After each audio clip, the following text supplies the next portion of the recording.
Afternoon, welcome to सरूज world.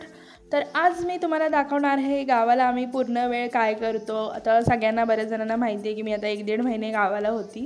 त्याचं main कारण असं होतं की MP मध्ये इंदोरला खूप गरमी आहे आणि जे की आपल्या सहनशीलतेच्या बाहेर, जसं की 45-46 डिग्री सेल्सिअस तापमान तिथे आहे। त्यामुळे मी गावाला आलेली आणि 1-1.5 महिना इथेच राहणार आहे। मिस्टरांना तर सुट्टी नव्हतीच, त्यामुळे त्यांना काही पॉसिबल नाही, बट रिद्वी आणि मी तरी आम्ही गावाला येऊन एन्जॉय। आणि गावाला कसं, गावाला देखील गरमी आहे, नाही असं नाही आहे, बट गावाला थोडं थंड वातावरण आहे। तर आता रोजचं आमचं डेली रुटीन, तर आम्ही दुपारी झाडाखाली यायचो रिद्वीचे टॉईज घेऊन खेळण्यासाठी आणि झोपण्यासाठी देखील। हे आंब्याचं झाड आहे आमच्या घराच्या खालच्या बाजूला, तिथे आम्ही यायचो। चिकन बनवले कोणासाठी? मामा। ओके, जावा द्या। काय चिकन लेग पीस आणलाय काय? काय लेग पीस? लॉलीपॉप आहे, चिकन लॉलीपॉप डायरेक्ट खायचं काय? त्याला मांस दिसणं झालंय, मला हडूप दिसतंय। असंच असतंय म्हणा, खा खा मला खा। आता जरा गरम आहे, थंड होते। तुम्हाला खायचंय का chicken lollipop? Made by Riddhi आणि संपूर्ण मसाल्यासहित आणि गार्निश केलंय कोथिंबीरने। सगळं काही ह्याच्यात मसाले वेगवेगळे खडे मसाले आणि ग्रेव्ही टाकलेली आहे, तुम्हाला दिसत असेल, आणि ग्रेव्ही सुद्धा आहे। दालचिनी टाकलेली आहे तिने। मसाले बारीक करून नाही टाकले, तुमच्याकडे मिक्सरची सुविधा नाही का काय? मग वाटायचे ना दगडावरती? नाही नाही, असंच तुम्ही बघू शकता या झाडाला आंबे देखील भरपूर लागलेले आहेत। आम्ही कधी कधी तोडून देखील आणत होतो, जसं की आता आम्ही तोडून आणलेले आहेत खाण्यासाठी, कारण की कैरी खायला कोणाला नाही आवडत, सगळ्यांनाच आवडते। आणि हे बघा, रिद्वी आणि सौरव ह्यांचा काही ना काहीतरी खेळ चालूच असतो, जगा वेगळा त्यांचा खेळ। मगाशी तर किचन खेळत होते आणि आता गाडी खेळत होते। रिद्वी सौरवला धक्का मारतीये आणि ह्या दोघांचा एक वेगळाच खेळ होता, फुल एंटरटेन होतं। दोघं जण पण वेगळ्याच विश्वात होते। तर असं आम्ही दिवसभर काय काय वेगवेगळ्या पद्धतीने करायचो। परत आमच्या बाजूला शेळ्या देखील आहेत काकांच्या, तर सौरव कधी ते घेऊन येत होता, ते कोकरं, त्यांची 2 छोटे पिल्लं होती शेळीची, ती कधी घेऊन यायचा। मग रिद्वीने देखील हे कधी एक्सपिरियन्स केलेलं नव्हतं, ते देखील तिच्यासाठी नवीन होतं। आणि पाणी, आमच्या गावाला पाणी भरपूर आहे। हे तर आमचं बोरचं पाणी आहे, घरात आमच्या बोर पाडलेली आहे, तुम्हाला पाईप दिसत असेल, आणि ही टाकी आम्ही बांधून घेतलेली आहे। तर हे बोरचं पाणी आहेच, पण इथलं घरात पाणी असलं तरी बाहेर आजूबाजूला आमच्या शेतं आहेत आणि शेतात चेंबर म्हणून असतं ते आहे। तर रिद्वीला चेंबरचं पाणी भरपूर आवडतं खेळण्यासाठी, इथे किती जरी सोडलं तरी तिला एवढं काही वाटत नव्हतं। तर हा आहे घराच्या समोरचा चेंबर, जो की भरतदादाचा आहे। तर तिथे सगळेजण जातात असं कपडे वगैरे धुण्यासाठी, घरात पाणी असलं तरी तिथे जाऊन धुतात, कारण की इथे आजूबाजूला झाडं आहेत, झाडांची खूप छान सावली आहे। आणि रिद्वी इथेच पडलेली असते इन द सेन्स की इथेच खेळत असायची। एकतर हे जर पाणी चालू असेल, हे तर चालूच असतं, असं कधीतरी बायचान्स जर संध्याकाळच्या वेळी वगैरे बंद असतं, नाही तर रोज सकाळी हे पाणी चालू असतं। तर रिद्वी इथे खेळायला यायची दिवसभर। तर तुम्ही बघू शकता तिचा हॅप्पीनेस केवढा। हे पाणी जे आहे ते उसाला सोडलं जातं आणि इथे तरी पण सगळेजण कपडे वगैरे धुतात, भांडी घासतात, किंवा लहान मुलं जी खेळायला येतात रोज।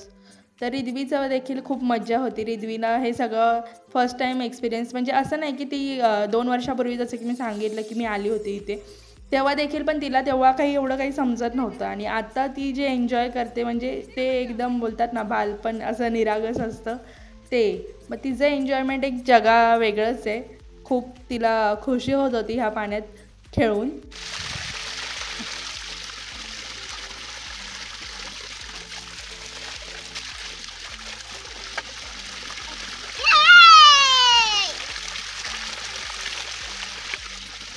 त्यानंतर आता झालेली आहे रात्र, आणि रात्री आम्ही आमच्या अंगणात झोपतो, जसं की हे बघा हातरून टाकलेलं आहे। पप्पा आणि रिद्वी झोपलेले आहेत, जागी आहे रिद्वी, बघती आहे। आणि हे सुख हे गावालाच अनुभवायला भेटतं, बऱ्याच लोकांना भेटत देखील नाही, बट आमचं अंगण आहे त्यामुळे गावाला आलं की आम्ही बाहेरच झोपतो। आणि हे सकाळी उठल्यावर ड्रामा,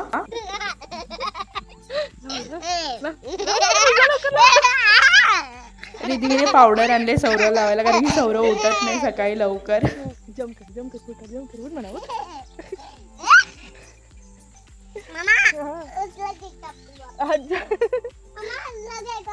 हा पहिला जम्प कर अजून मी कर.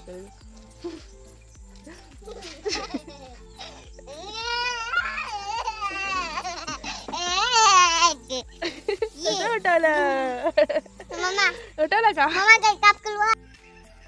काय बनवताय काय पण तुम्ही ते?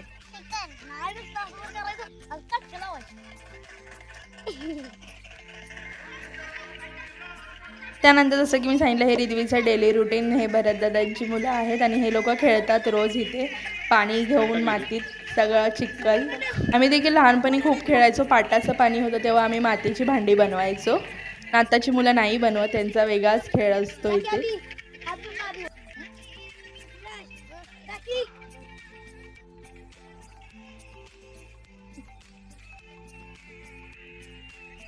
काय बनवते?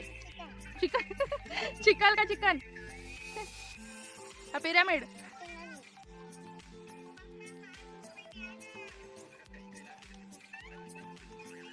शेप बनवायचे ना वेगवेगळे. ह्यांचा खेळ वेगळा चालू आहे. कधी कधी हे लोक शेत बनवतात आणि त्याला पाणी देखील सोडतात असं बांध वगैरे बनवून. आणि रिद्वीचे हात तुम्ही बघू शकता. पण मी रिद्वीला काहीच बोलले कारण की हे सगळं तिला गावाला आल्यावरतीच एक्सपिरियन्स करायला भेटतं. असं पण शहरात कोण मातीत खेळतं, कोणीच मातीत खेळत नाही. मग मी तिला रोज खेळायला सोडायची. ठीक आहे हात वगैरे खराब झाले तर आता नाही खेळणार तर मग कधी खेळणार. आपण देखील लहानपणी खेळून ह्याच गोष्टी खेळून मोठं झालो आहे आणि तिने पण त्या गोष्टी एक्सपिरियन्स केल्या पाहिजेत असं मला वाटतं. काय बनवलंय? कपडे भिजतेत बघू.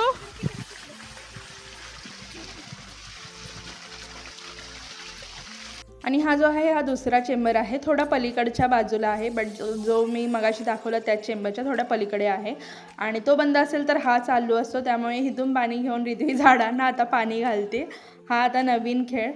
म्हणजे ह्या लोकांचं चालूच असतं दिवसभर. जोपर्यंत मी घरी जेवायला बोलवत नाही तोपर्यंत इथे रिद्वी खेळत बसते. आणि रिद्वीवरती लक्ष ठेवण्यासाठी सौरव थांबलेला असतो. कारण हे सौरवला काही घरात कामं नसतात. मी थोडेफार मम्मीला मदत करते.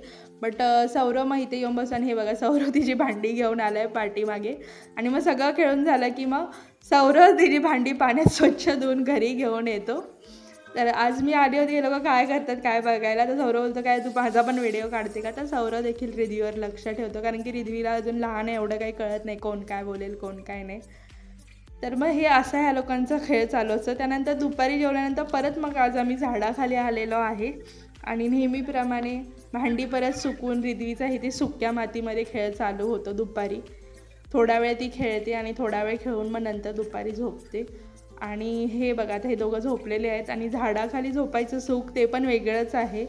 गावाला आल्यावरच हे अनुभवता येतं. आणि ही आहे आमच्या इथे बोर. तर काय बोरिंग बोलतात ह्याला. सौरवने मला चॅलेंज दिलं होतं की तू एक कळशी भरून दाखव पाणी हापसून.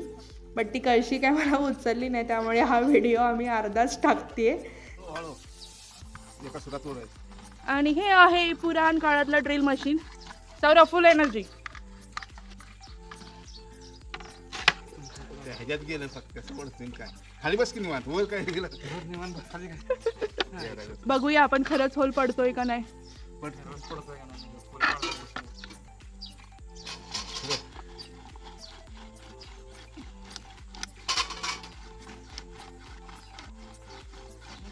कोण हाक मारतोय? सौरव गाडी काढायला.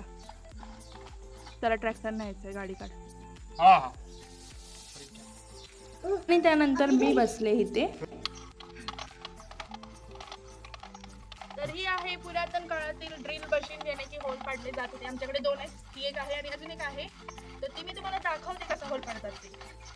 तर ही अशी दोन्ही साईडून खेचायची आणि तुम्हाला दिसत असेल थोडं थोडं लाकडाचा भुसा निघत आहे थोडाफार.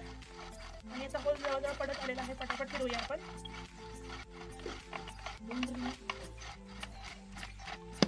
पडला होल. साईडला काढून होल दाखव.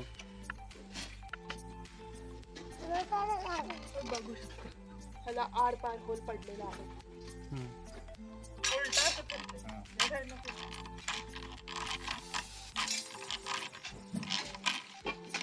तर ही दुसरी वाली ड्रिल मशीन आहे. ह्याला असं गोल गोल गोल गोल फिरवायचे आणि होल पाडायचे. ट्राय करूया. ह्याला खूप कष्टाचं काम आहे म्हणून हे माझ्याकडून होत नाही. पण मी तरी पण ट्राय करणार आहे. नाही झालं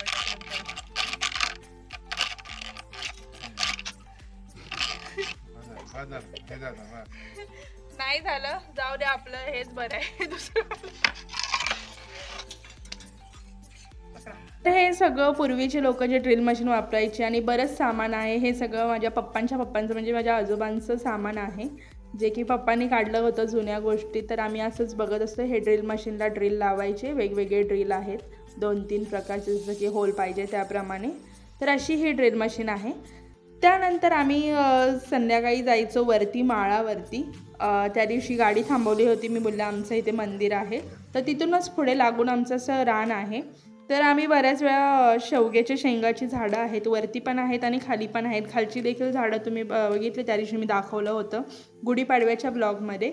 आणि आता वरती चाललो आहे. आणि हे सौरवने काय बोलतात ह्याला, कळूक किंवा छकाटा असं काहीतरी बोलतात, तर ते घेतलेलं आहे शेंगा तोडण्यासाठी. आणि आमच्या इथून बरंच म्हणजे 10 मिनटं चालत गेलं तर वरती पोचत असेल. तर सौरव, मी, रिद्वी आणि पप्पा आम्ही आलेलो आहोत शेंगा तोडायला. आणि आंबे देखील आम्ही बघायला जाणार आहे. पप्पांनी झाडं घेतलेत, त्याला आंबे लागलेत का. तर हे आहे मंदिर. इथून त्या दिवशी गाडी इकडे पार्क केलेली पाठीमागे. आणि इथून आता वरती सरळ गेलं की हे सगळं आमचं रान आहे, या बाजूला दिसतंय ते.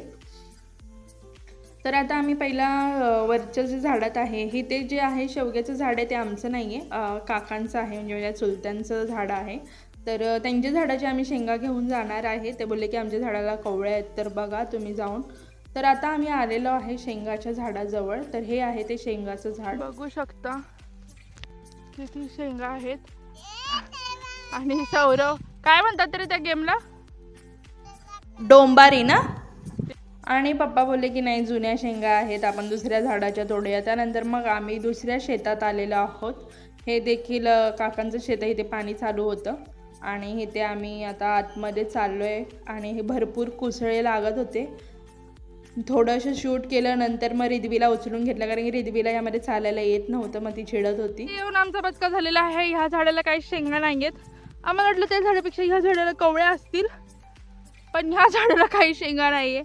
सो आता आम्हाला पुन्हा हे एवढं सगळं क्रॉस करून तिकडे पलीकडे जावं लागेल. आणि पप्पा अशा प्रकारे सौरवला ओरडत आहेत.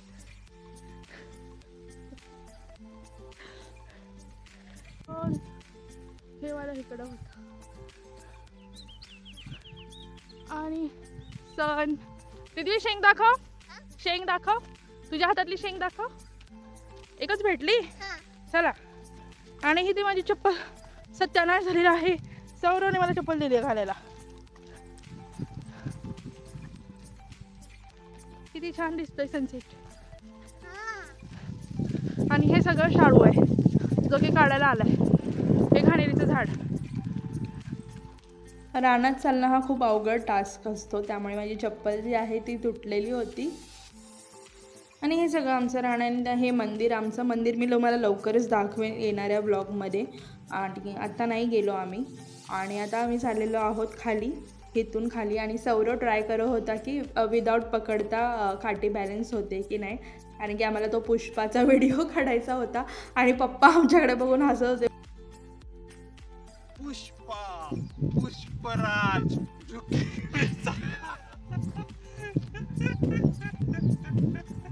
ते आमच्याकडे रुमाल नव्हता, तर आम्ही पिशवी वापरली जी शेंगा काढायला नेलेली. त्यानंतर आम्ही आलो आमच्या खालच्या रानामध्ये.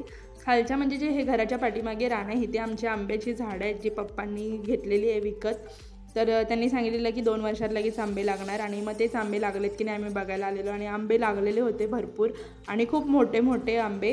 हे खोबरी आंबा काहीतरी आहे समथिंग, म्हणजे तो आंबट नाही लागत, तो वाला आंबा लावलेला आहे पप्पांनी. आणि खूप सारे आंबे लागलेले आहेत. मग आम्ही थोडे तोडून आता घरी नेणार आहे जेवणाबरोबर सोबत खाण्यासाठी. आणि बाकीचे नंतर मुंबईला जाताना घेऊन जाणार. तर असं आम्ही गावाला पूर्ण दिवस जो आहे तो एक्सप्लोअर करायचो, इकडे तिकडे फिरायचं, घरात बसायचं किंवा आराम करायचा. आणि गावाला ही गोष्ट मला खूप आवडते कारण की आमच्या आजूबाजूला शेत असल्यामुळे कुठेही जाता येतं. तर आजच्या ब्लॉगचा एंड मी इथेच करते. कसा वाटला आजचा ब्लॉग, कसा वाटला आमचा गावचे दिवस, हे मला नक्कीच कमेंटमध्ये सांगा. भेटूया आपण नेक्स्ट ब्लॉगमध्ये. Till then bye, take care.